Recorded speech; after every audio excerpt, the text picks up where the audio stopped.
Don't try to sneak into your room like that. I know what you've got behind your back. Records. More new records.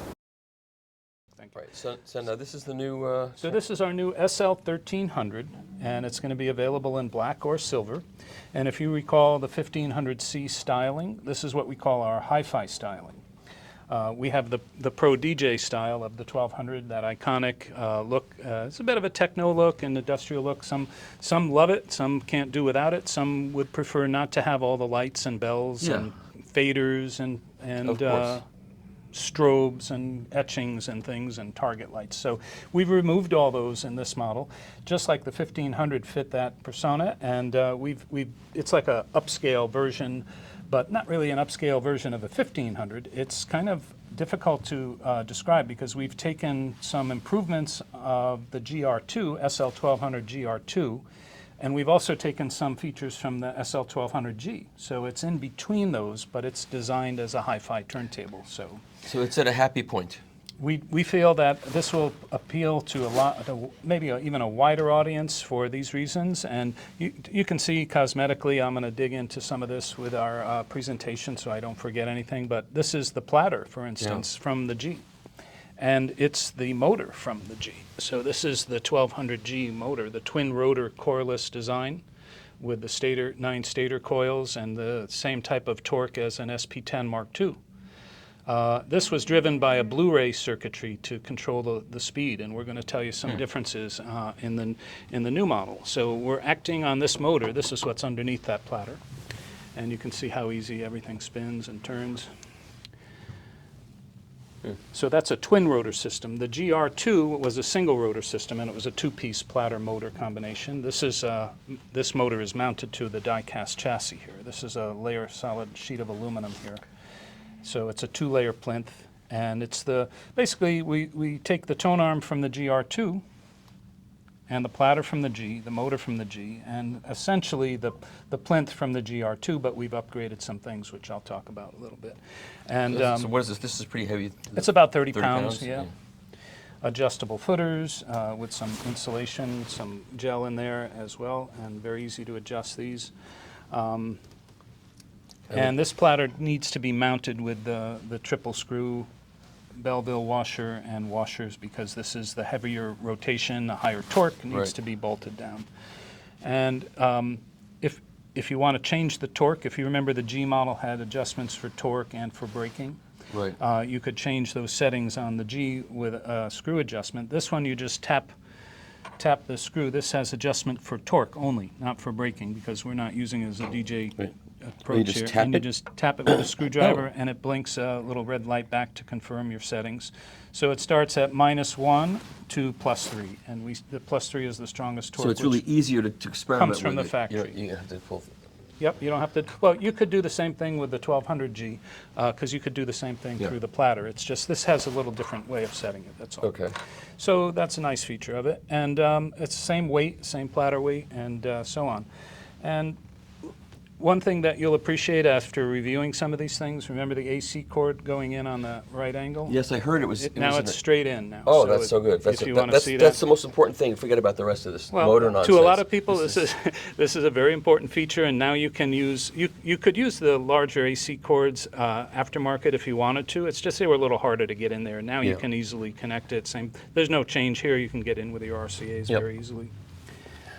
So that's a good change. A lot of people like that. Yeah, thank you about it, but I just wanted to reiterate the history of Technics and direct drive. I think people love this stuff. It's a great story, and it's, I've been part of it for many of these years. I come in around 1975, second generation, but this first generation of direct drive was the SP10, which was designed the first direct drive turntable by Technics, and it was designed for radio station use in the 1970, which was very well adapted for its ease of use and no need to upgrade it or repair it and replace belts or drives or anything, and they just dropped it in their consoles, and it was adapted by the industry very widely, and other models came from that generation, like the 1100, the original SL-1200, and that was known as our first generation. The second generation of direct drive came from us with the SP10 Mark II and the invention of quartz lock, as many turntables used in the day. And that included the SL-1200 Mark II in 1979, that SL-10 is the linear tracker that you see, the jacket size. And then we also made an SL-1000 based on the SP Mark II, SP-10 Mark II as well. That was with a plinth and a dust cover and an arm. So that was the second generation of quartz lock. And the third generation is the 2016, when we brought turntables back to CES in 2016 with the first coreless direct drive from Technics, based on that motor and the 1200G AE special edition that came out then. And from that generation grew our 1200 Mark VII, the SL-1000, the 1200GR, the 1200GR2, the 1500C.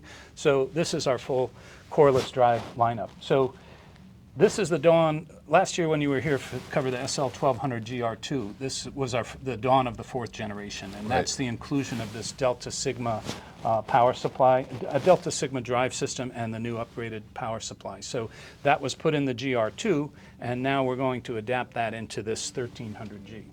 So this is the beginning of a new generation of coreless direct drive for us.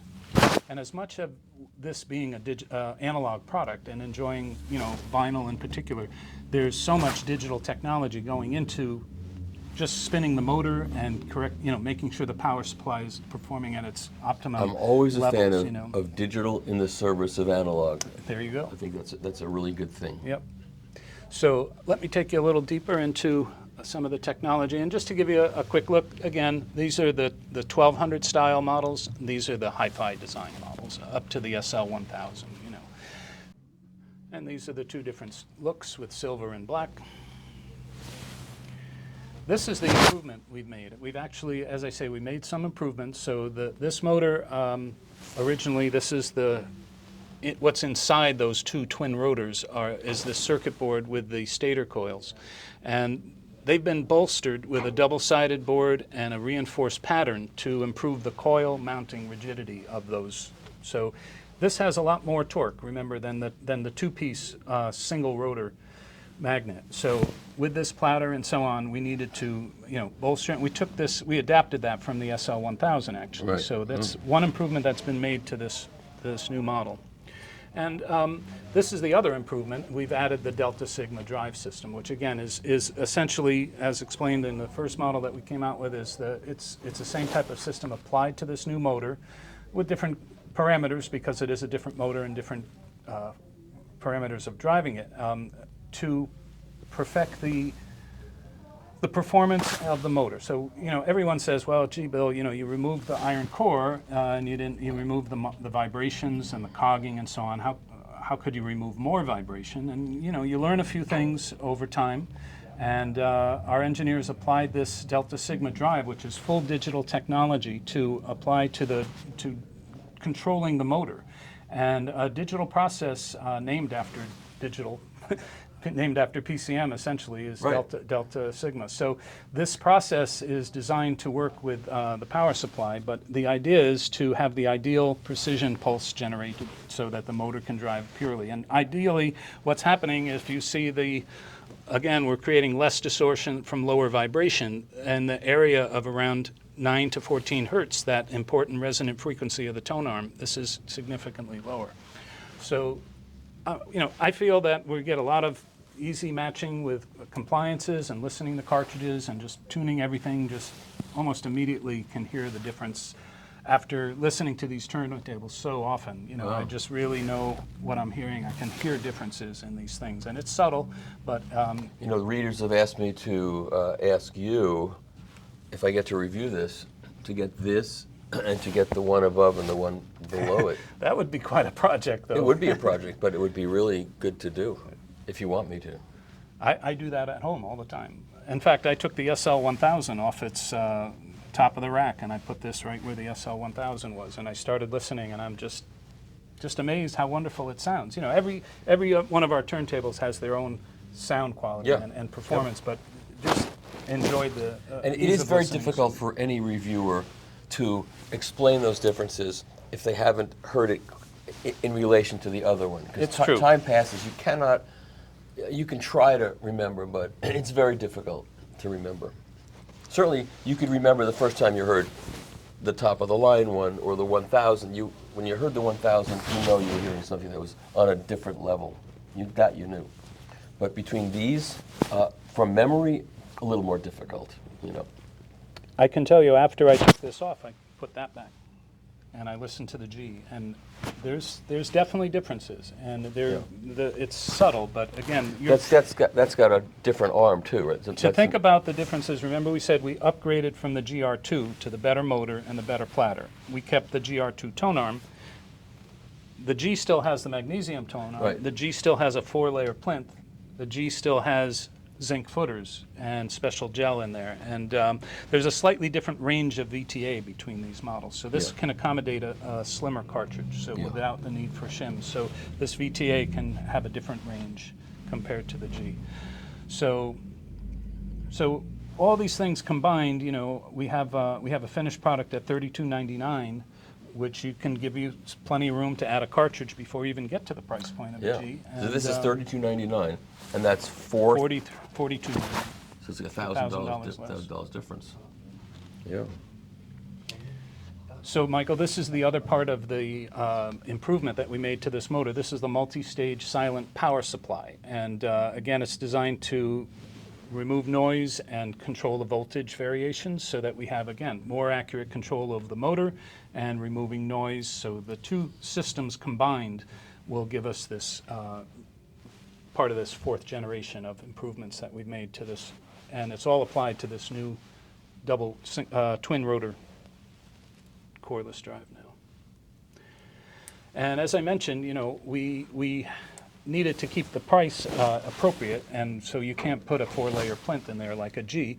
But what we did was we took the top layer of aluminum die cast, and like the GR2, this is the flip side. This is what's underneath where the motor's mounted, and this is where the tone arm would go through. And what we learned was with this extra torque that this motor can create, we needed to bolster the strength of the aluminum. So they've ribbed some extra areas here. The GR2 has its ribs, and the GR has ribs also, but this is specific to this model. They've updated it. Were those differences based upon measurements and? Absolutely. Yeah. Based on the motor, the single rotor, they had to make certain adjustments to that to do that. And with this double twin rotor with the extra torque and the type of plinth that we're using, these changes had to be made to appreciate the improvements, because you don't have that 4-layer plinth, right? Yeah. So, and the blue part there, I don't know if your camera's picking up the colors, but that's what we've reduced by making those changes. So the red is what you get before, after, and you would add the blue before.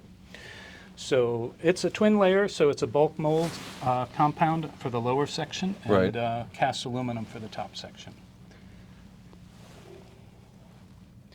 And we've kept, as we said, it's a 3-layer platter, so it's die-cast aluminum in the center, deadening rubber on the bottom, and that brass weight, and it's all epoxied together. I'm not sure exactly what they use, but it's also bolted together, and weighs, I think, 3.6 kilograms, something like 7 pounds, and it's hand-balanced. So when you see the flip side of any of these turntables, you find different cuts etched in there depending on where they needed to be to give the precision balancing to work in with the inertial momentum of the motor and platter affecting everything. So very important feature on the additional platter. So this is just a comparison to show, you know, the 1200 look versus the hi-fi look, and just the subtle features you receive. And if you remember, it looks very much like a 1500C when you walk into a showroom and you see this turntable, you say, oh, that's a 1500. But this is the dead giveaway, is the platter. And that's the only thing. I just want people to realize that there are many, many, many improvements versus a 1500, but it's that look that we wanted to get across. And many reviewers and many consumers have asked us if they could just come out with a simpler version of that. I get it. For aesthetic purposes, sure. And another, these are the two versions and if you remember, the 1500C had VTA adjustment, but you had to lift it and push it and lock it. This is on a screw still. So this is the more sophisticated way of doing it. Much easier of adjusting. And these are the two different colors. And nowadays, we remove the styrene and the styrofoam from the packing, and now being part of a green company like Panasonic, we like to have the... and now you don't have to tell people how to angle the turntable to get the AC plug in. That's the whole technique that you have to We have a different way with this, actually. We have different instructions for that in there, but you could do that. Because it is a heavy turntable that for some people it's a little difficult to do. So this is our green contribution. And that's everything on the turntable. We'd love to give you a sound presentation. So, Michael, the other product we want to talk to you about are these new SC-CX700 active loudspeakers. And they're a new addition to the Technics line. And we'll tell you more in detail. I just wanted to get you a quick look of these. The reason I have this slide up here is to just show you, since Technics' rebirth in 2014 at CES with those two systems, if you remember, we've added many products. We started out with digital amplification and high-resolution loudspeakers with the new line, and streaming at the time was everything that was just starting to become very popular. So that was our first step. We've added a grand class to the premium and the reference class. We've added different versions of the loudspeakers, second generation of amplifiers, many different versions of turntables. We had some all-in-one systems. We have some headphones, some earbuds these days. We have different color variations of turntables and so on. So we've come a long way in just 10 short years. seems like a lot has happened, and I think we're up to maybe 28 different models. I have to recount everything. But the idea with these new speakers is to sort of bring all that technology that we've developed into one nice little package that you can set up your active speakers on a bookshelf, a pair of stands, they can be your single source for everything you want to do.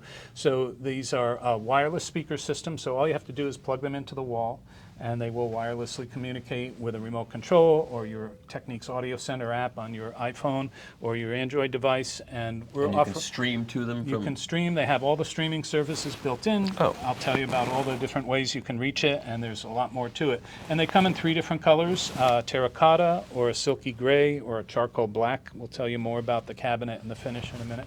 And they go for $3,000 a pair, $29.99 a pair. They're definitely an upscale product to fit in between some of the products that are on the market now. I think it finds a very nice area to fit in, I think, with what's already out there. And I'm very happy that it's taken a while to come out with these. We've always made a very nice bookshelf type speaker or stand mount speaker that we've won a lot of awards for in some cases. And this is a little. And it's got a phono preamp built into it. Yeah, so really cool. what you're going to do with these is you're going to connect AC turntables, to the wall is the minimum, right? As long as you plug AC to the wall and you're on your Wi-Fi network, that's all you need to connect. These other things are there for other reasons, but it has a built-in magnetic moving magnet phono preamp, a Technics quality moving magnet phono preamp, and their digital amplification. It's 60 watts to the woofer and 40 watts to the tweeter.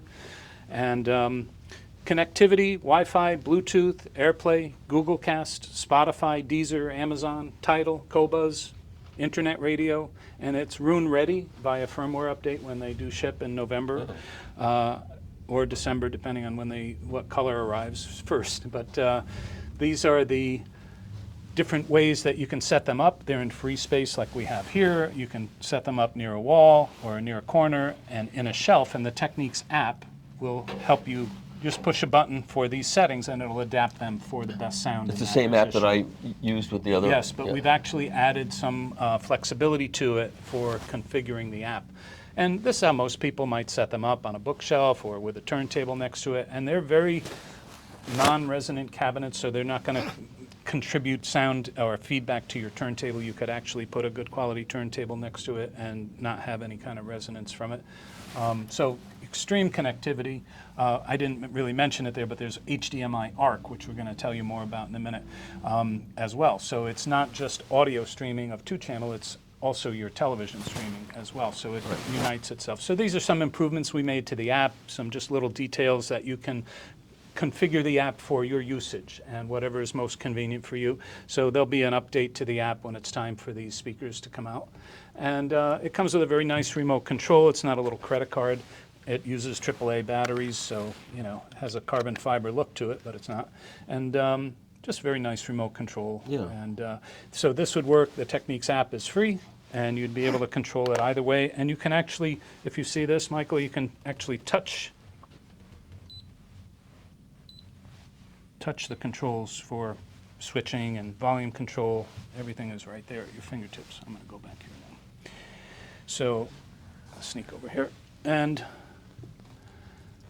The technology in this is a culmination of Technics design technology and speaker technology, amplifier technology, and signal processing technology. Over all that 10-year period, we've learned a lot of things, and one of the things is this this interesting title, Acoustic Solitude Construction. And really what it is designed after our balanced driver mounting architecture. So the speaker drivers on most speakers are attached to the front of the cabinet, and they're screwed into the front baffle of the cabinet. Right. These speakers are actually screwed into, they're bolted in, secured into an internal baffle, which suctions the loudspeaker to the front of the baffle without creating any vibration to the front baffle. And I can show you a cutaway of it over here. I'm not sure how the camera will pick this up, but here's a cutaway of the speaker so that you can see the inner baffle is here. And you can see that the mounted is on the inside, and this is just pulled against the outer front of the cabinet. And a lot of companies have made upgrades to their speakers so that they can reduce resonances from the baffle. It's a very important consideration. And we've had this balanced driver mounting architecture in many of our speakers prior to this. So we've taken that and we've added that. And while we're on the look of this, you can see the internal the smooth flow port. It's a front firing port with this inside gathers the air, and the idea is to avoid any noises that these could possibly make in the process of moving air through the cabinet. And what's really good is having that a front port, you can put it closer to the wall, right? Right, the front port gives us easier flexibility and placement, and the design of the amplifier and circuitry is separate, completely separate from that cabinet, so none of that can affect what's happening here. And very high quality rigid cabinet. This is a mock-up, so it's not showing you the full. So this amplifier is this is the power supply, the digital amplifier, the phono preamp is from here. You can see the phone, and everything is actually laid out to be isolated from the other, so that they don't. As it would have to be. Yes, and then also isolated from the activity of the loudspeaker itself. So that's just a cutaway to show you what's happening inside there. So this precision driver, this is something we've improved on actually. That it looks similar to a driver that's in our SC-CX700, but we've made some improvements.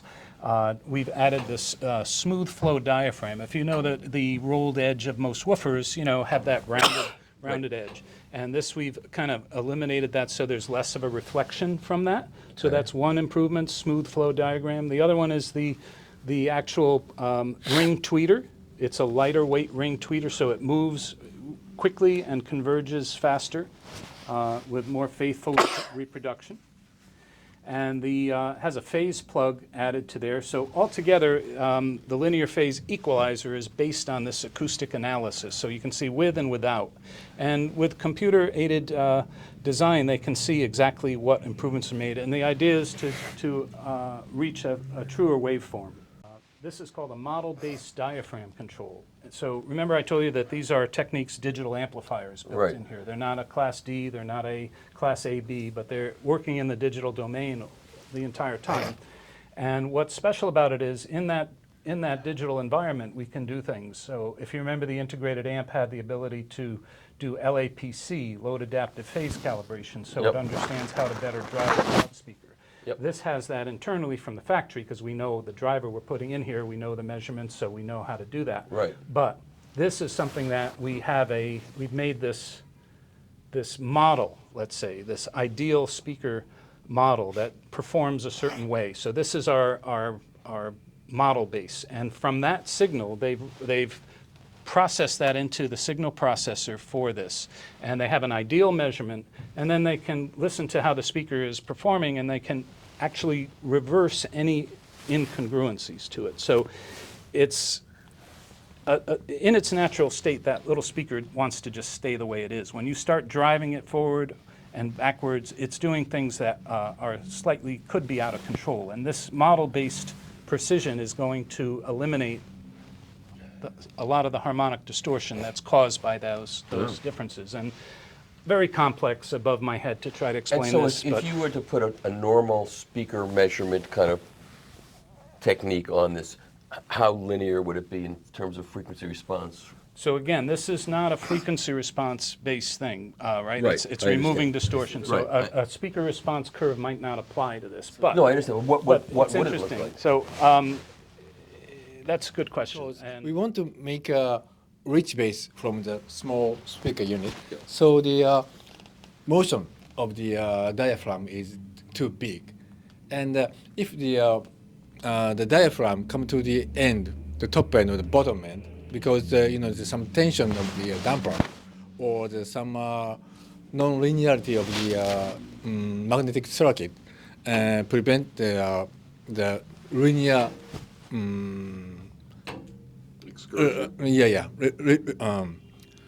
So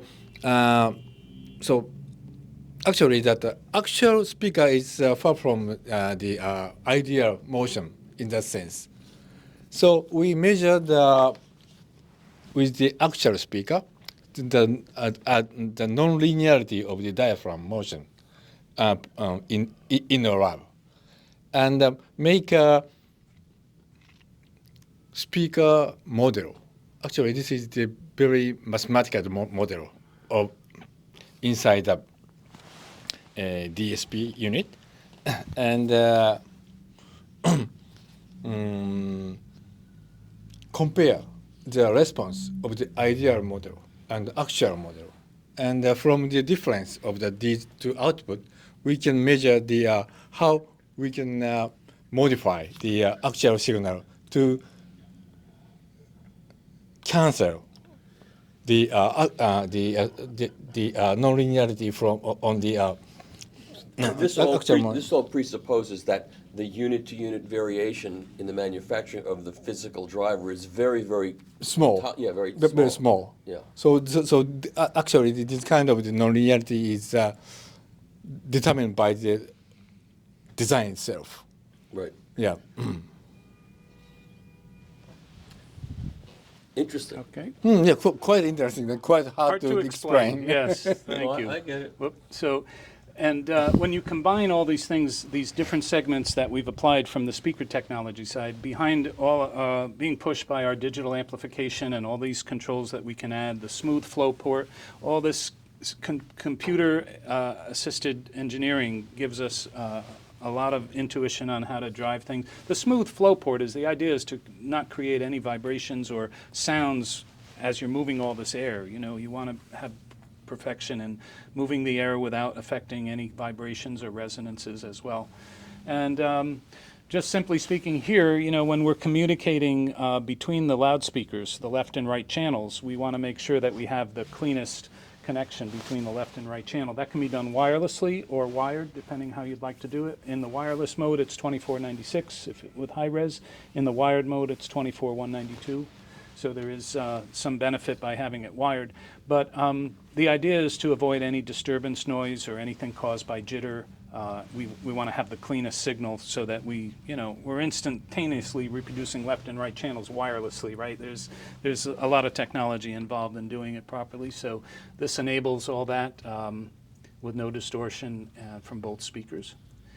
And as you know, Technics has always used the highest grade parts, whether it's our power supply or our digital processing engines or our Geno engine or our GAN FETs, and this is something that Technics has been known for since our So this is our really early days. a lot more than simply a powered loudspeaker. It's definitely a higher end approach to a system that won't be used just for two channel. You know, it's going to be, I mean, yes, for two channel, but what I mean is not just for music. I think it's going to, as we show you the quick demonstration of the HDMI ARC, this is one thing that, being part of Panasonic, Panasonic has always been in the HDMI consortium, so they know exactly how to manipulate an HDMI signal once it reaches us. So we're sending via HDMI ARC signal, whatever's on the television can come to the loudspeaker.